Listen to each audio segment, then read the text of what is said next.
But then I feel like after I get through the intro, it's always perfect. I'm always nervous before I speak, and I always think things like this. Why did I say I would do this? I'm going to have a heart attack. This cannot be healthy for me. How was your webinar yesterday? I caught a snippet of that. Like, how was that? That's so nice of you. You saw my webinar? It was great. This organization put it out on their own. They got maybe like 150 people registered. I asked, could I send it out to my people? Like, can anyone attend? And they said, yeah, anyone can attend. And it was free. In one day, the organizer said to me, somehow we got up to 350 people last night. And I was phenomenal. I felt really supported, and it was good, and I got a lot of good feedback. And the organizer sent me a text that just said, you're the GOAT. And so, I mean, I was like flying on a cloud the rest of the day. There it is. There it is. There it is, the GOAT. All right. I didn't have the strength that I have now. That's when you really need people. People who could understand. It really did make a difference. So finding that community, finding that tribe. Or are in that realm of chronic illness and stuff. I barely go through it because I'd be so focused. Never thought in a million years that would have to happen to me. All those emotions are valid. Every last one of them.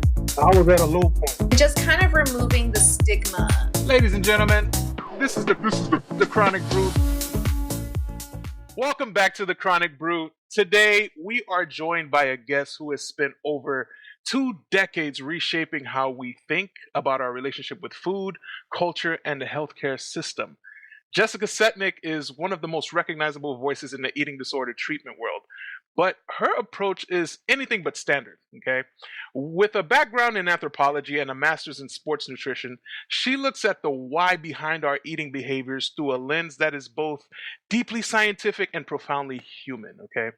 She is the founder of the International Federation of Eating Disorder Dietitians, a tireless advocate for policy change on Capitol Hill, and the creator of the Eating Disorders Boot Camp, all right? She plays no games about this, okay? But more importantly, for our community, she is someone who fights for a world where clinical stereotypes don't get in the way of compassionate care. Whether you struggle with your relationship with food, felt misunderstood by a medical provider, or are navigating the gray area of nutrition and chronic illness, Jessica is here to share her straightforward, no-nonsense, and deeply empathetic wisdom. Jessica, welcome to the Chronic Brew.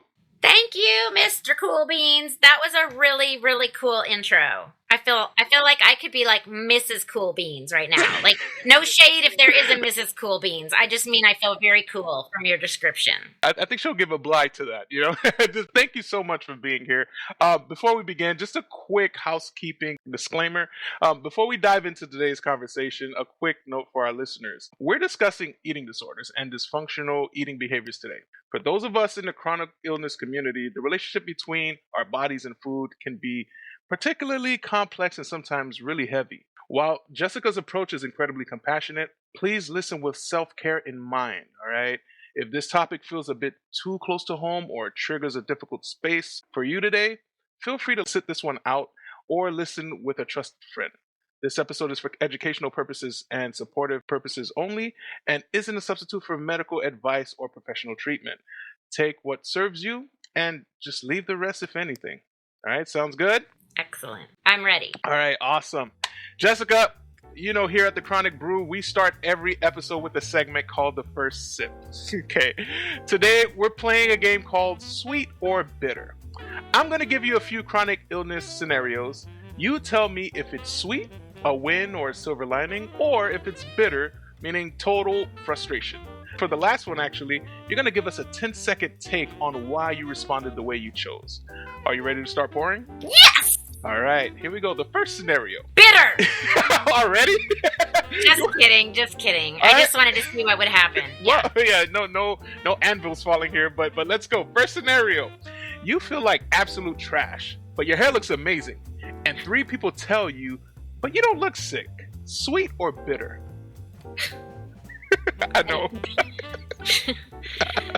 Bitter. We figured that one out, right? Real fast. I mean, I like that my hair looks good, but I feel like crap and you're invalidating my experience. What?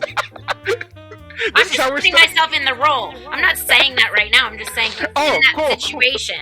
It happens all the time for people with eating issues. Oh, you look like you've lost weight. And they're like, I've been throwing up for 3 days. Yeah. Yeah, how about that? How about that, right? Yeah. Okay, scenario number two. Scenario number Ready. 2. You've been feeling terrible for months. You finally get your blood work back, and every single marker is perfectly normal. Sweet or bitter? It's so bitter because I really wanted there to be something wrong that someone could fix. Ah, we've all been there. I know I'm going through my share of bitterness with that, but that's a story for another time, right? Scenario number 3. You've been on every restrictive medical diet, but you just discovered a brand new snack that doesn't cause a flare-up and actually tastes like real food. Sweet or bitter? So sweet. Yes. So sweet. Super sweet. Scenario number 4. Scenario number 4. Here we go. You're having a high symptom day and are dreading a social event, probably a podcast or something like that. But then the host texts you to say that they had to cancel. Sweet. Sweet. So sweet. Really? So What if that was oh my God. So sweet. The best. What if that was a real scenario? All right, like now I'm a little offended right now. Those scenarios happen to me even when I'm not feeling bad. And I'm still so excited that it canceled. Pajamas, bed, mahjong on the computer, Bravo on the TV. I am gonna be fine. I probably should have mentioned like it was a podcast with me, but you still would. I do like podcasts though. They give me energy.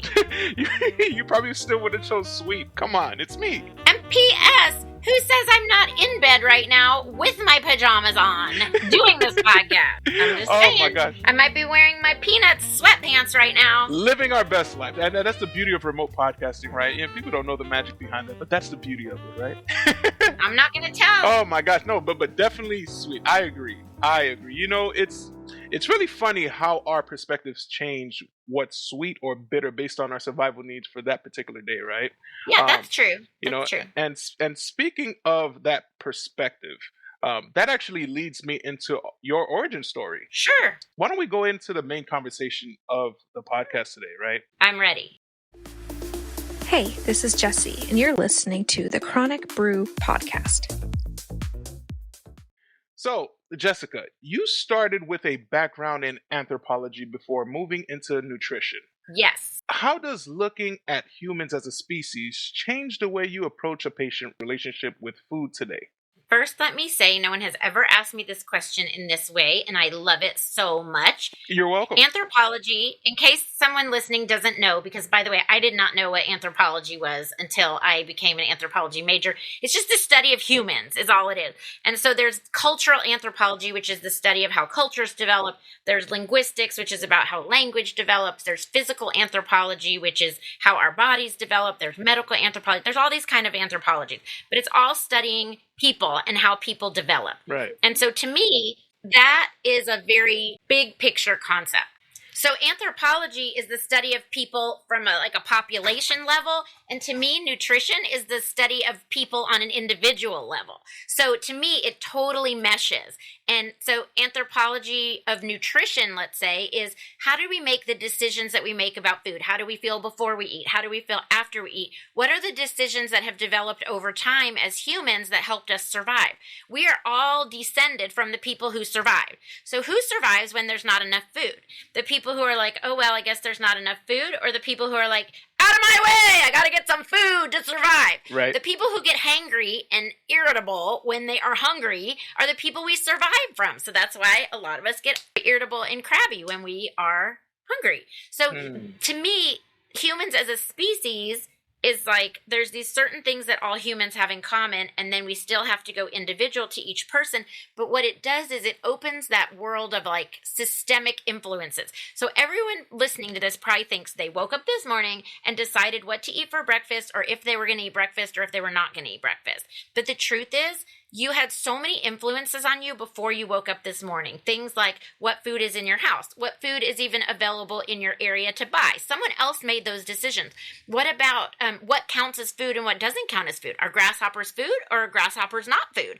These decisions were made for you by your culture, by individuals, by capitalism, consumerism, whatever you want to call it, there are lots of decisions that were made for you. Your parents gave you messages about food. Your grandparents gave your parents messages. Or if you weren't raised by parents, maybe you were raised by a foster home or adoptive parents or an orphanage, or you raised yourself, right? There's all these things that are in our past and our history that influence our choices today. And to me, that is the view that anthropology training gave me, was the ability to look at that big picture instead of blaming people for these individual choices we make that we then feel ashamed about or we have no willpower, to think this is a whole cultural, developmental, linguistic, everything that's part of anthropology has come together to make you today and the choices that you have and the choices that you make. And it's such a de-shaming way of looking at it. Wow, I never made the connection that what we would choose to eat has been like a conveyor belt of things that's been passed on from generation to generation,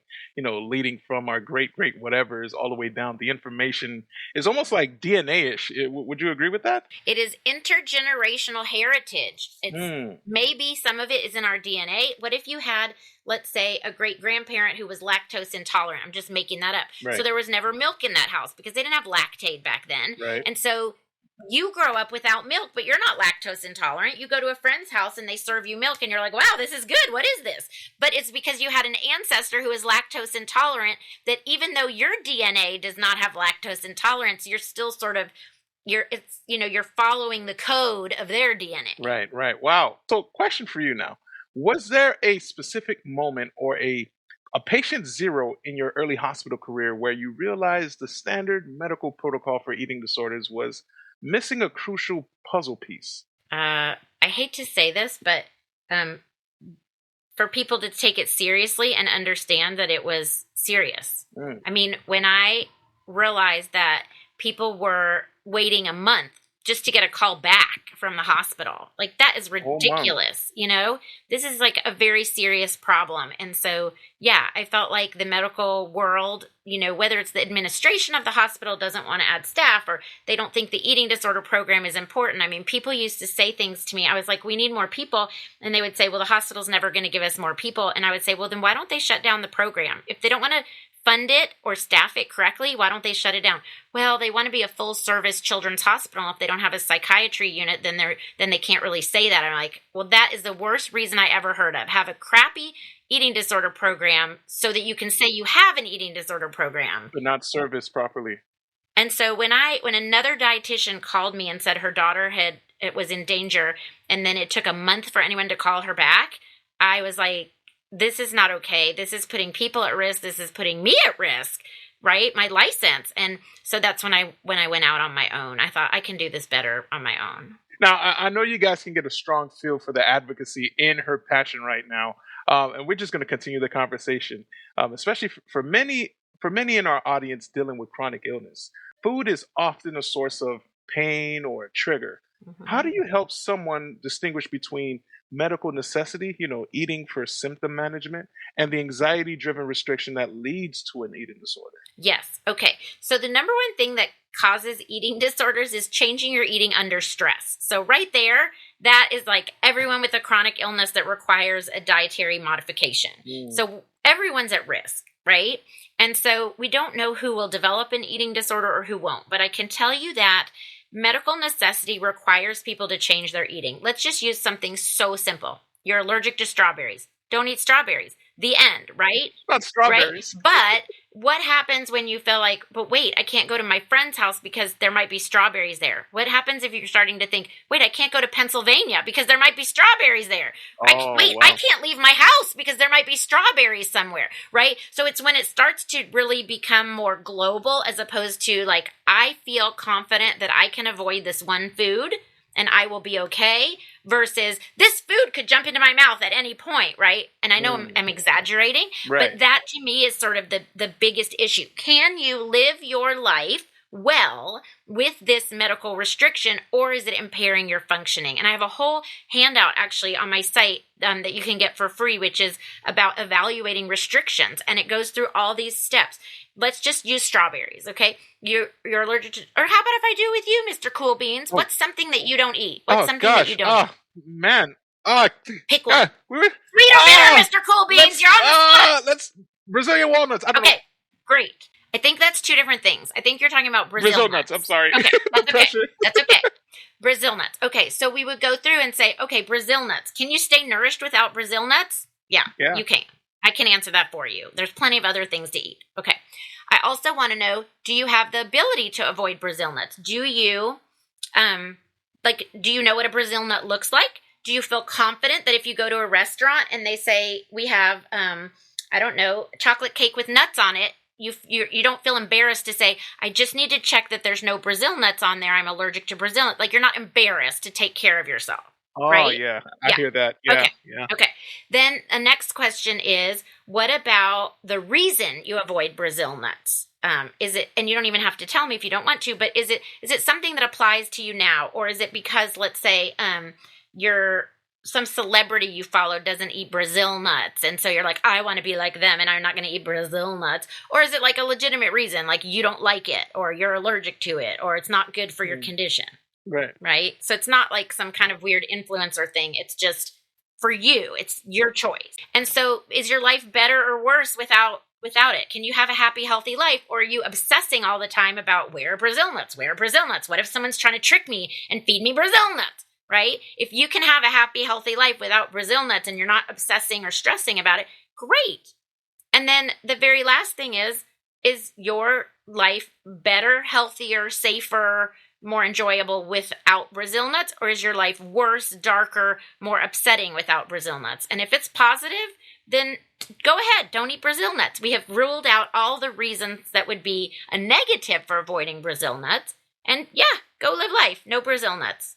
Excellent. Oh my gosh. It's good to hear that, because for the folks who are not directly affected by a certain eating limitation or some kind of allergic reaction. For example, a lot of people that I know don't eat, shrimp or shellfish, and because hives break out and stuff like that. So when you have like seafood boils and like anything seafood, I feel like a lot of folks don't understand the precaution about it, right? Because of those emergency phone calls will have to happen. Yes. But then a lot of times when people name their restrictions, like, hey, look, I don't eat crab or I don't eat any shellfish or anything like that, there's almost this like tinge that comes out of nowhere, like, oh God, so rude. So rude. Here's this person now with this shellfish allergy, and dampen the vibe, if you will. But it's always for a precautionary piece. You know what I mean? Yeah. And so just to piggyback off of that question, when you have a chronic illness, the act of preparing and eating food can be physically exhausting too, right? So from a biobehavioral standpoint, how can we support patients who want to eat for recovery but lack the spoons, the physical energy to do so? Yeah. Well, I'm not sure what you mean by a biobehavioral standpoint. I think what you mean is, how do we actually help people get the food in the mouth if they are exhausted? Right. And that's where community comes in. Absolutely. Community versus isolation. And I think that a lot of people with chronic illness are isolated, whether it's because they have to stay close to the bathroom, or whether it's because they, like you said, their people don't really believe them, that they have these restrictions and they think they're just being difficult. And so important to find community. It turns out there are a lot of meal support groups actually online, where you can get online and other people are just eating a meal, right? It's people who have difficulty eating, and you just find meal support. It's called meal support. And so either it's other people eating, or sometimes it's a facilitated group with a therapist who's encouraging.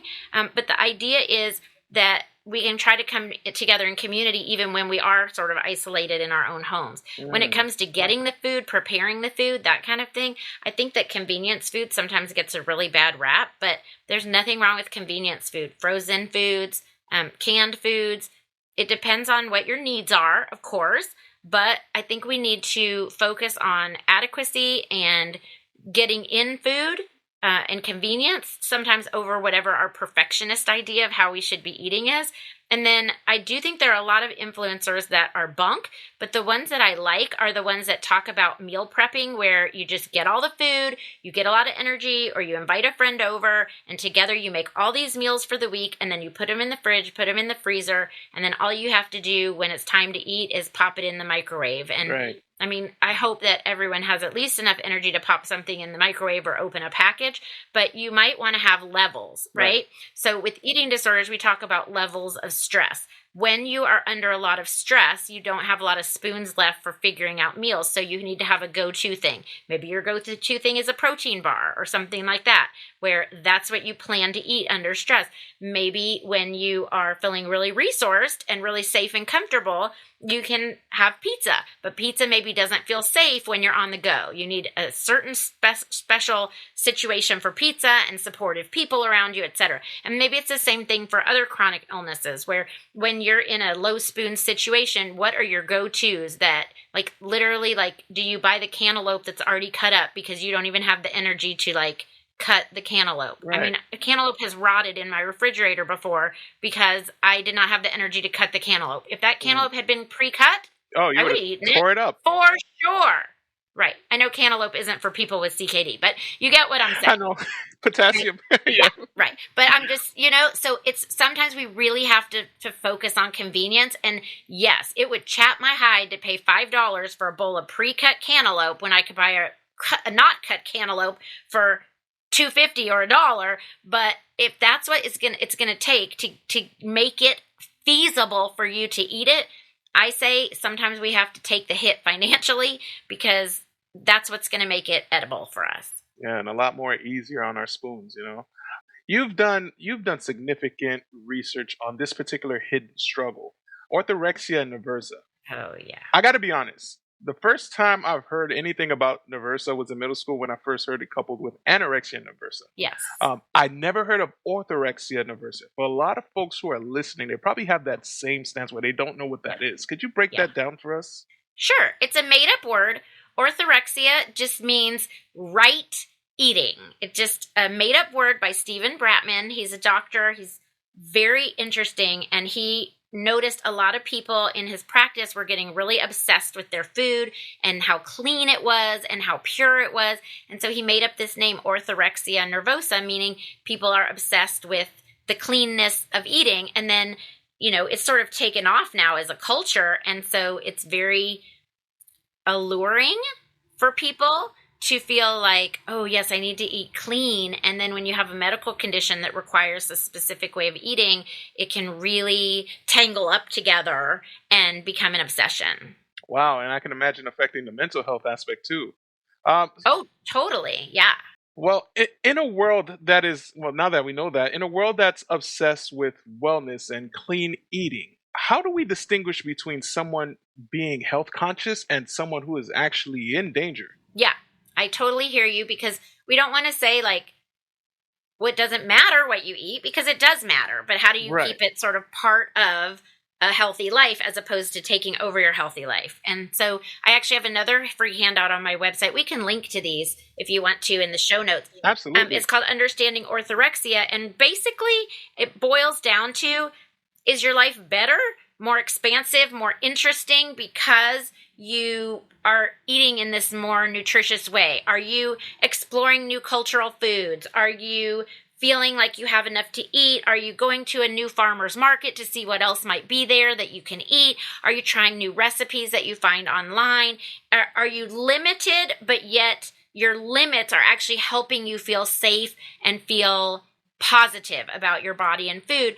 Or, on the other hand, are your limits all based on fear and anxiety? Are they darker? Are they keeping you isolated? Are you spending all your time going to farmers markets? Has your life become centered on just your food? And yes, right after you get a diagnosis, you might be spending a lot more time on food than you normally would, because you're really learning, like, which foods have gluten in them? Does peanut butter have gluten in them? And you have to look at every label and and check your list and your meal plan. But over time, ideally, food and eating should be like, if you think of your life as a pie, it should be like one slice of that pie. And if food is taking up more of that pie than it really should, and crowding out things like social life and good times and hobbies and spirituality, then food is taking up too much, and that may be orthorexia. Wow. That's classroom textbook status right there, man. You've also been a vocal advocate for dietitians. Shout out to all the dietitians out there that are helping patients. Thanks. Why do you think the food experts like, why do you think the food expert is sometimes treated as a secondary player in the treatment room? And if you would mind, what happens to the patient when the dietitian is sidelined? Okay, let me just give you an example. It's terrible. Someone in my family was diagnosed with cognitive impairment. Okay. And in that same visit, the doctor gave this person like a 3-page meal plan and said, do the mind diet, along with like 15 other to-do lists, like call this doctor, make this appointment, go to this clinic. And I was like, are you kidding me? Wow. If this person needs to follow a specific diet or needs to adjust their eating, A, they need to be referred to a dietitian. Absolutely. Hello. But B, you never even ask them what they currently eat. So how do you know that it needs to change? Right. Excuse me? Yeah, big red flags. What are you talking about? How do you know this person doesn't have a family member who's a dietitian? Right. Who provides very nutritious meals at home? Yeah, pat yourself on the back. So, yes, I think it is a huge problem when dietitians aren't brought into the picture. And I think a big part of it is medical education does not talk about interdisciplinary care, does not teach doctors when to refer to a counselor, when to refer to a dietitian, when to refer to a physical therapist. There's a little bit of that people sort of pick up on the way, but there's a lot that is misunderstood about what dietitians do, like sometimes mixed up with food service, delivering the trays, which is a different situation. I mean, those are important jobs, but it's different. And so I think there's just a misunderstanding of how much value a dietitian brings. The other side is everything kind of stems from who's going to pay for it, right? Let's be honest. And so if the law says that Medicare, which is what kind of everyone kind of comes down from is Medicare. So it's CMS, Center for Medicare and Medicaid, Medical, whatever it is. CMS says dietitians only have to be covered for people with kidney disease and diabetes, then all the other insurances kind of do that too. And then you have a situation where even if a doctor wanted to refer to a dietitian, who's going to pay for it? Wow. And not everyone can just afford to pay for a dietitian out of their bank account. Right. So that is a big part of it too. And I can tell you that I've gotten very, very, very, very, very involved in the insurance aspect of nutrition care for eating disorders, not because other people with other conditions don't need dietitians, because they certainly do, but because it's the one area I know about. And so I can talk educatedly to an insurance company representative and explain why this is necessary and what the law says. And we actually have a mental health parity law now, which requires nutrition counseling to be covered for eating disorders. That's good. And so I can, right? But it seems sad, ridiculous, I don't know what the right word is, to think that it's not something that's valued as, I guess it is preventive care. There are some rules. The ACA requires some nutrition counseling for preventive care to be paid for. But bottom line is, I feel like, let's just think about the dentist, right? We all have been told you should go to the dentist twice a year, even if nothing's wrong, just to get checked. Right. I feel like that would be smart for people with a chronic illness. Go Absolutely. to a dietitian twice a year just to get checked and see, but for some reason, it's just not part of our culture, and it's really hard to change culture. Even when that happens too, there's also the coupled effect that happens in a lot of doctors' offices. I'm sorry to bring you here, but we're going to talk about the medical gaslighting. I know, buckle your seatbelt. You work with the C-suite and hospital systems. For folks who don't know, C-suite is the chief whatevers of any company or organization. You work with them. Many chronic illness patients feel gaslit by doctors who tell them their physical symptoms are just an eating disorder. Just kind of throw that label at them. How can we change the medical culture so that providers listen to the patient's lived experience instead of just dumping a label on them? The old guard has to die and the new guard has to come. No, I'm just kidding. Well, that was good. I actually started grabbing a sword. So I've actually lived this myself. We haven't talked at all about my chronic illnesses, but I have absolutely lived this where a doctor has said ridiculous things to me. And I'm just thinking of one tiny example where I changed to new contact lenses. This isn't even about a chronic illness. I guess migraine is a chronic illness, but I was getting tons of migraines, and it took me a year to figure out it was these new glasses I had. And when I told the doctor, like, I was so happy, I finally figured out it was not the new glasses, the new contacts I had. I had started wearing my glasses and didn't have the migraines anymore, whatever it was. The doctor was like, no, that's not how that works. Just outright no. Wow. Just outright no. And I was like, we're done here. I just never went back to that eye doctor, because I was like, it took me a really long time to figure this out. Like, I am not stupid. I was literally at the point where I was like, Greg, we can only go to restaurants in the night, because if I sit in a restaurant in the day and there's a glare coming in from the window, I'm going to get a migraine. Like, I had all these things that I was limiting my life. Like, in the plane, I was like, nope, I can't look out the window. I have to close the window because everything is giving me a migraine. And when I realized it was just either the contacts or glasses, I can't remember which, and I was like, wait, I never have to wear those glasses again? I don't need to have migraine. Like, this was amazing. Yeah. And for the doctor to just be like, no, that can't be right. No, that's awful. Yeah. It puts a damper in your part of the medical exploration, right? Yes. You realize you became Indiana Jones just to figure out, like, hey, I got some, fake gold. Yes. Or fool's gold, if you will. And that's hurtful. I can imagine how hurtful that can be. Yes. Well, let me just tell you, since we're on this topic, one time I sat down in a plane and I wasn't in the window seat, but the woman was reading a book or whatever she was doing. It didn't seem like she needed the window. So I said, would you mind closing the window? And I felt like, even though I know I don't have to give an explanation, I could have just asked that. For some reason, when you have a chronic illness, you feel like you have to explain, right? And I was like, would you mind closing the window? I get migraines. I just felt like I should explain it, right? And she goes, have you tried gluten-free? Yeah, that's like, hey, drink some kale smoothie. I was like, it's the light. It's the light. If you could just close the window, that would be great. Thank you. I didn't say I'm a dietitian. I didn't say that's insane advice. You know what I mean? Right. It was just like, or maybe that worked for you and it's not insane for you, but it's insane for you to assume that just because something worked for you, it's going to work for me. It's insane for you to think that I want your unsolicited advice, unsolicited, that kind of thing. So yeah, I feel like it's kind of like we get unsolicited advice from our professionals all the time, but because they're in an authority figure, it feels like we have to listen to them, right? It's like going to the principal's office sometimes when you go to the doctor, you feel like they're the boss. And so we don't catch it a lot of times that we're being invalidated. And I don't know if I caught it until I had a boss who would say things to me like, we never talked about that. And I would look in my notebook and I would go, you wrote it down. Well, on October 18th, we had this conversation and this is what you said. And I taught him, this boss, to say, I don't remember that happening, instead of, we never had that conversation. Because I was like, there is a huge difference between saying you don't know or you don't remember and completely invalidating my experience. And that is what I have learned to do with doctors. If they say something like, no, that's not a thing, I can say, can you clarify? Are you saying you've never heard of that? Yeah.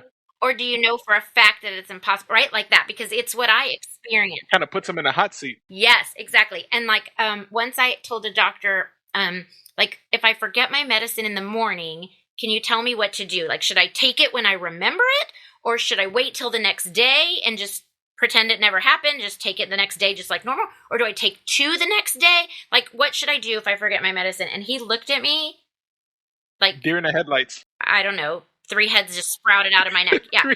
And he was like, why would that happen? And I was like, well, if like I forget my medicine. And he was like, I don't understand. Wow. And I was like, this person does not live in the real world.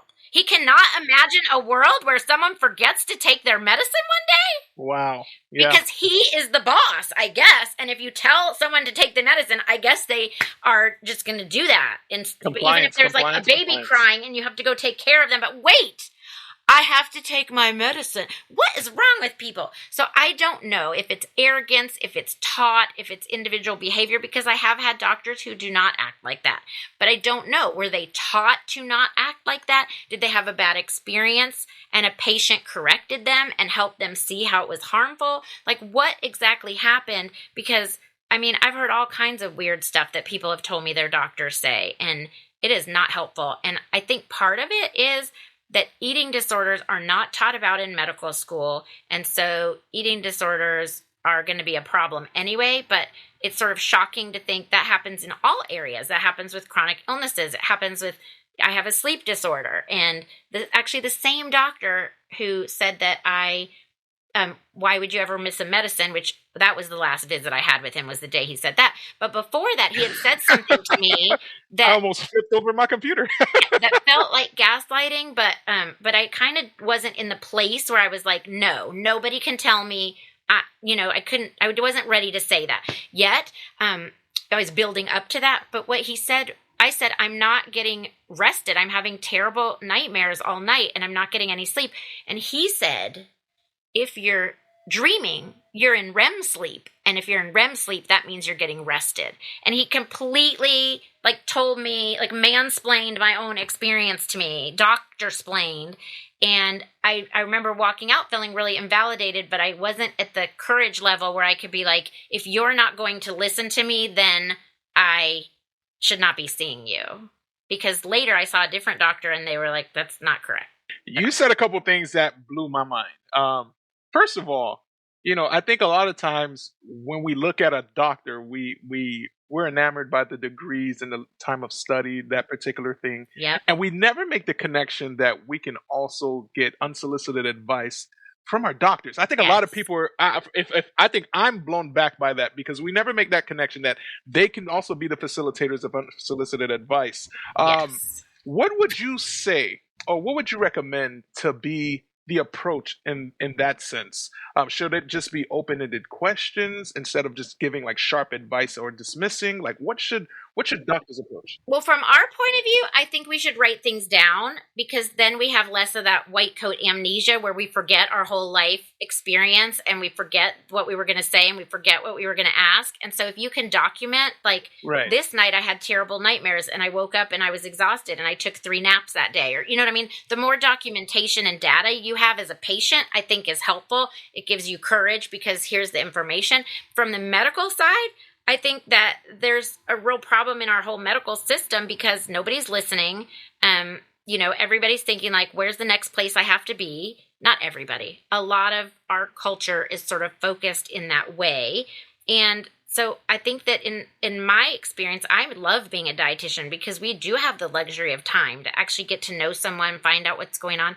And that's why dietitians are really like detectives sometimes, because someone might be seeing one doctor, dermatologist for their acne, and maybe they go to an esthetician and have their facial hair waxed off, and maybe they go to, I don't know, an OB-GYN for birth control to regulate their periods, and only the dietitian is the one who goes, all these things are symptoms of PCOS. Maybe you should see an endocrinologist and get checked for PCOS. You know what I mean? Because everyone's looking at their own individual body part, kind of. And I feel like that's part of the problem.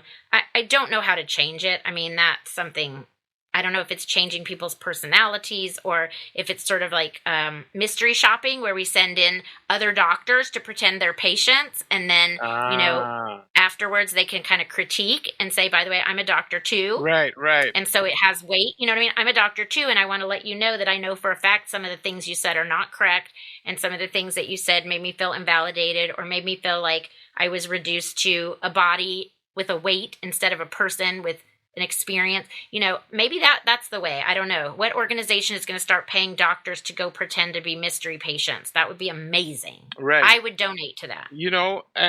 And what's unfortunate and kind of a good thing too. I say unfortunate gingerly because you can almost see the silver lining within that too when those gaslightings or unsolicited advices happen, because it almost encourages the patient now to be a partaker of their own medical journey as well, not just to be a passive sit by, take prescriptions and just follow what the doctors say. Now you're going to want to be, you want to learn about your condition. You're also going to want to just be involved in all things transaction wise as far as your medical health goes. That happens, but then it should also embolden us now to ask those, why am I doing this? Are you sure that's what I should do, doc? Kind of deal. Just to make sure that they know that if anything goes wrong, it's their liability on that. You know what I'm saying? Well, and let me add one tip since we're kind of talking about patient advocacy. If you are bigger, larger bodied, and you feel like your concerns are being ignored and instead you're just being told lose weight, lose weight, lose weight, just ask your doctor, hey man, if I was skinny, what would your advice be? That's what you want. If someone says you have high blood pressure, you need to lose weight, you just go, okay, so what would your advice be if I was skinny? Wow. Well, I would put you on medication. Okay, I'd like that medication. Oh, yeah, then. because there's assumptions hidden within that too, right? Like your weight is... Right, like what if this is my normal body size? What if I'd have to starve to lose weight? What if I'm having an eating disorder and I'm never going to lose weight because the more you tell me to lose weight, the more I binge eat, right? Treat my hypertension, and if I ever lose weight, I can stop taking the medicine, but do not hinge my health on this impossible dream that you have that I'm going to just magically lose weight. You know, funny enough, quick transparency, everybody knows this, but I was almost nearing 400 pounds at one point, and I went on this crazy biking protein, switched up everything, kale, spinach, you know, the whole nine. I lost the weight, but I had this malignant hypertension that was there the whole time.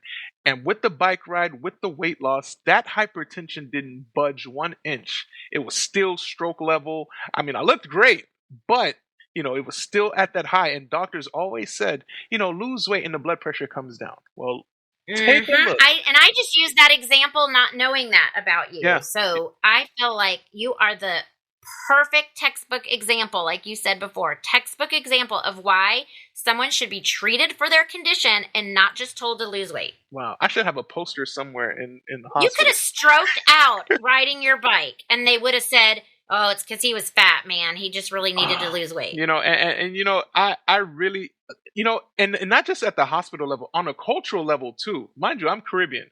And so like, you know what? I'm not even going to go there. I'm not going to put the Caribbean culture under the bus, but they know what I'm talking about. It is there. It is there. It's alive. And I think it's in both spectrums, the hospital and within cultural norms too, right? Where you always get talked down to about your size, or you need to do this. This is why it's happening because, or even your CKD is an onset because you were, you know, X, Y, and Z. And I don't think that's right. I really don't think that's right. But I digress for now.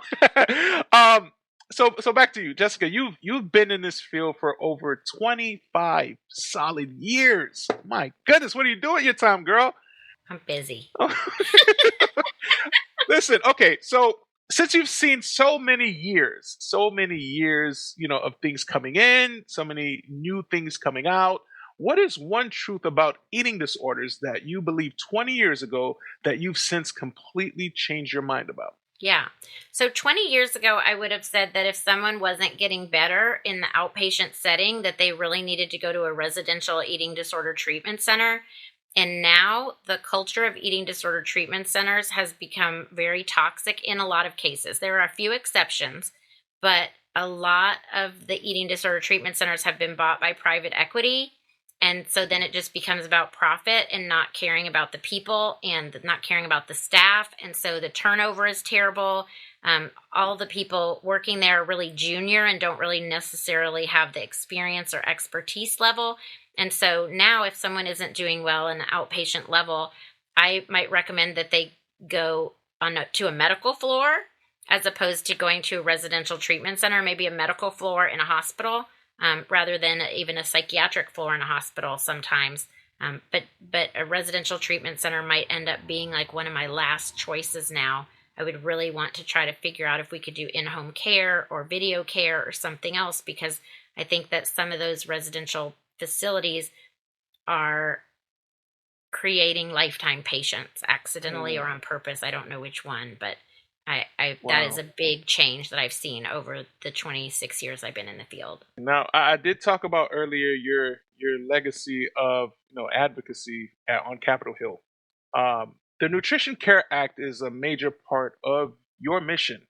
Could you explain to us what Nutrition Care Act is? Sure. So the Nutrition Care Act is legislation with the goal of expanding Medicare coverage for individuals with eating disorders to get insurance coverage. So remember how I said that Medicare only covers nutrition counseling for renal and diabetes, for kidney disease and diabetes. Right. And so adding in eating disorders would mean that anyone on Medicare or Social Security disability who has an eating disorder of any kind, anorexia nervosa, bulimia nervosa, binge eating disorder, avoidant restrictive food intake disorder, any of those and any of the other ones, that person would now be able to get nutrition counseling on an outpatient basis. Because what happens now is someone may be on Medicare or Social Security disability, and they go into the hospital, they get treated for their eating disorder, and obviously there's nutrition care in the hospital, nutrition counseling, and then they're discharged from the hospital, and they can still continue to see a counselor, still continue to see a doctor, still continue to get their medicine, but they cannot continue to see a dietitian. It will not be covered by insurance, by Medicare. And so that is a really huge cliff to step off. Like, I was meeting with a dietitian twice a week, and now I have more responsibility of my own food and my own meals in my home environment versus being in the hospital. But now that I'm home and I need more help, I actually can't get any of it. Yeah, and that could definitely incur more costs to the patient. Oh, yeah. Can I tell you a little story, Mr. Cool Beans? This is not about eating disorders, but this is about a dietitian I know in Florida. Her name is Julie, and she is super duper smart, like a lot of dietitians I know. And she came up with this plan in her hospital. It wasn't for people with eating disorders, but just people, I think, on Medicare and for Medicare, Medicaid, and disability. And so for those people, when they left the hospital, they implemented a program where for a month, once a week, they would take a delivery van around and provide a week of frozen meals. So they did that 4 times for a whole month. Right. A week of frozen meals for all the people that were discharged from the hospital with a diagnosis of malnutrition, I think. And think about how much that cost. All those people, delivery van, make all the food, deliver it all over Florida. That cost a lot. Yeah. And you know what? It saved so many people from being readmitted that it actually made money for the hospital. Wow. And that's just by keeping people fed. Kept them out of the hospital. Passion of the heart, right? That's definitely thinking of the patient first instead of the hard margins. But it also made money. That's the thing. Yeah. So that's where it's like, okay, it takes a really smart person to figure out not only is this good deed healthy, better for people, it actually saves money. So, it's just that kind of thinking is what we really need to make things better, is really thinking about things in a creative way. Absolutely. And even going back to the thought of the Nutrition Care Act, like if that were to be enacted tomorrow, like we go to sleep, wake up, boom, 8 a.m., it's enacted. How would the average American access to mental health and nutrition support change overnight? Like, will we see a big change? Well, it would be individuals with eating disorders. It might not be every individual in America, but it would mean that someone with an eating disorder could go to the hospital, get treated, and then still continue to have the full treatment as when they go home, which is really so important because in the hospital, someone's bringing your food. So you don't learn the skills that you need until you're back home. And if the way you were eating when you were at home is what got you in the hospital, even a 5-year-old can follow that circle. Wow, Jessica, that is a perfect place to pause on that topic right there. Honestly, you make this look easy. Like, you make this advocacy work look so easy. And I think part of it is because, you're so measured and so thoughtful with it. I had 26 years, Mr. Cool Beans. Yeah, those 20. No, 28. I've been a dietitian for 28 years. It's 2026 right now. I've been a dietitian for 28 years. And it shows, I really salute you for everything that you do. I mean, you're making waves and impacts. I know, I'm older than I look. Stop it. You can't see my gray hairs from over there. But again, I think what you're doing is phenomenal, which is exactly why I'm about to caffeinate your Zen right now, okay? I hope you didn't think you were going to get out of this without a jolt of caffeine, did you? I thought you were going to ask me why dietitians look so young, and I was going to say it's because we eat lots of fat. Well, maybe it's because you guys drink espresso too, right? Because we're getting ready to hit our espresso shot round. No coffee for me, but I'm ready. No, okay. All right, well, let's get to it right now. Espresso shot. 8 questions, no overthinking, none of that, well, it depends kind of stuff, right? Just straight up gut reaction. Are you ready? Yeah, no, but yeah. Here we go. In one word, what is the most important vitamin for the soul? Faith. Powerful. Next one. What's the most fascinating human habit you've observed? Oh my God. Skin picking, popping pimples. Oh yeah. Oh yeah. Why is that so fascinating to me? I don't. Okay. I do not know. All right. Next question. One thing you never leave home without when you're heading to a speaking gig. Oh my God. I mean, 10 seconds on the clock. Let's go. I can speak even if I have nothing myself. I mean, that's it. I literally always say, like, as long as I can get there, I'm fine. If the power goes out, if I forget my handouts, if I don't have a clicker for the computer, like, I can do it. So really, it's just myself. That's the only thing I can guarantee you I have with me. Awesome. Yourself. Okay, next one. What's the most annoying nutrition myth you wish could just be deleted from the internet? All of them. Not all of them. Okay, all of them. Sure. All of them. All right. What's your fight song when you're heading into a tough meeting on Capitol Hill? Oh. Here we go. All I can think of is this new song I heard yesterday. But what do I really... Oh, I love Rise by Katy Perry. Rise by Katy Perry. Go ahead and put that on your Spotify playlist, all right? Oh, wait. What? I also have another one, which is... I don't know what it's called, but it goes like... I am my mother's savage daughter. If you've heard that one is so good too. I don't know who sings it. I heard it on the internet and I put it on my playlist and it is like, bam! Just the lyrics alone have me asking so much questions right now. Next question though. What's the number one piece of advice you give to a new dietitian on day one? Oh, you should listen more than you talk. Next one. Your favorite way to spend a low spoon Saturday? Oh my gosh, I already described it. Pajamas, bed, computer mahjong, watching something, low stress on TV, like a movie I've seen 100 times, like Runaway Bride or Notting Hill or, Julia Roberts theme. Watching a Julia Roberts movie in bed with computer mahjong. Big screen, little screen, and middle-sized screen, all in the same place. After we record this, I got to take your take on different mafia movies. I got to take your take on that. But let's get through this. Okay. Last one. If you could only keep one appliance in your kitchen, what is it? 7 seconds. Pizza cutter. Pizza, not the blender. Pizza cutter for sure, right? No, I'm scared of blenders because they always backfire on me, and I'm always trying to mix something disgusting, and then it's all over the ceiling. And after you've cleaned out like ground coffee, I once did. This is true. I'm sorry, I'm interrupting the flow, but no, you're good. banana peels, coffee grounds, and eggshells. Okay, I saw that it was supposed to make really good fertilizer for the garden, so I put that all in the Cuisinart. Spun that around, and it flew everywhere in the kitchen. And after you have cleaned out banana peel, crumbs, and coffee grounds from your electrical outlets with a Q-tip, oh gosh, you're done with the blender. That's a lot of trauma right there. What kind of blender you had? Did they have a cover? They're supposed to lock, right? What's going on? I'm sure it's user error, but you don't give someone with ADHD my gosh. A loaded weapon. All right, we're done with our espresso shot round. Go ahead and exhale. Okay. Take a nice deep breath. I'll let you even take a real sip of coffee if you want to. I don't drink coffee. This is me with no coffee. My goodness. But I love the energy, though. I do love it. We're getting ready to close off, and we've covered a lot today, from anthropology of how we eat to the messy politics of healthcare. But as we start to close the brew, I want to strip away all the clinical guides and the legislation, and I just want to look at the person behind the profession. Okay. If we could sit down with everyone listening and strip away the labels, the diets, and all of the rules that come with it, okay, what does a truly peaceful relationship with food actually look like to you? It's interesting because I think a peaceful relationship with food means that food is in the background, right? It's not food forward. That's not a peaceful relationship with food.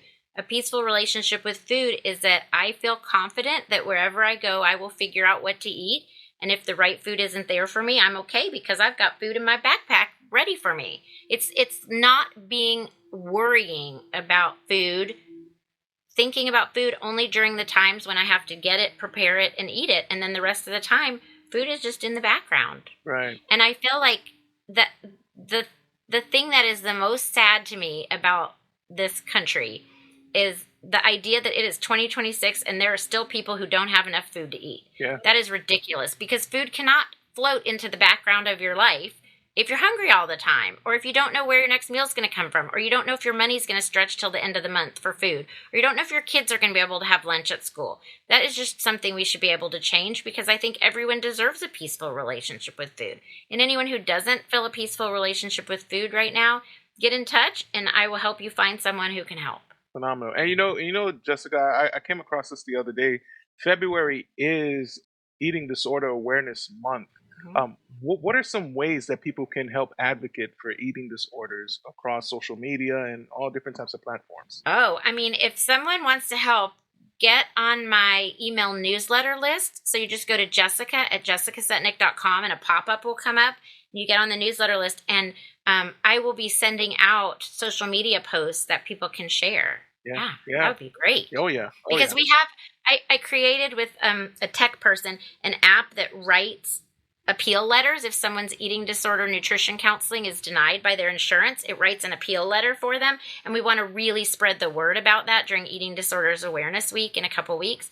We really want to make sure everyone with an eating disorder that's been denied by their insurance knows that this app can write an appeal letter for you, and it's completely free. Wow, and it's free. It's free. Jessica, thank you so much for your time. This is a vision that I think every single person listening, especially those of us managing chronic health, needs to hold on to. It's been an absolute honor having you here with us today. But before I let you go, I know our listeners are going to want to dig into your resources, whether they're looking for support, professional training, or just want to follow your advocacy work. Where is the best place for them to find you and everything you've built? Yeah, I think jessicasetnick.com is the way, because that's my umbrella website. That's where there's information on hiring me to give a talk, on my books, my resources for professionals, my resources for individuals, my other podcasts I've been on that you can obviously listen to for free, articles I've written. I think the jessicasetnick.com website is the place to go. Awesome. And for everyone listening, I've made it easy for you. We'll have all of the episode links down in the show notes, including a direct link to the International Federation for Eating Disorder Dietitians and the information on the Nutrition Care Act so that you can see how to get involved in that advocacy work. Thank you for joining us today for another cup of conversation on the Chronic Brew. Remember, peeps, take care of your body, take care of your soul, and we'll see you on the next pour. Peace out, peeps. Love you guys.